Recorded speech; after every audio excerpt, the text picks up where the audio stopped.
امام بخاری رحمۃ اللہ علیہ کا نام محمد ہے اور ان کے والد کا نام اسماعیل ہے۔ یہ رہنے والے بخارا کے تھے۔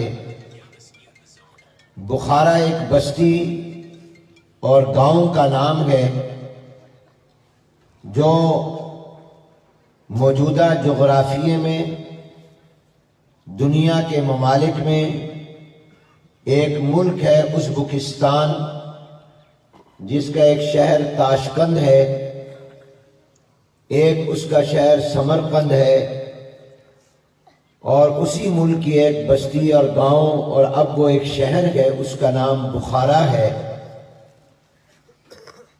اس بستی میں امام بخاری رحمۃ اللہ علیہ پیدا ہوئے۔ غریب خاندان سے تعلق رکھتے تھے، کوئی زیادہ مالدار خاندان نہیں تھا۔ پیدائشی طور پر نابینا تھے۔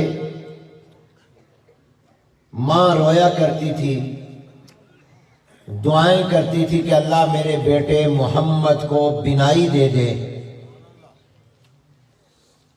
اللہ تعالیٰ نے امام بخاری کی والدہ کی دعا قبول کی اور امام بخاری رحمۃ اللہ علیہ کو نابینا سے بینا بنا دیا۔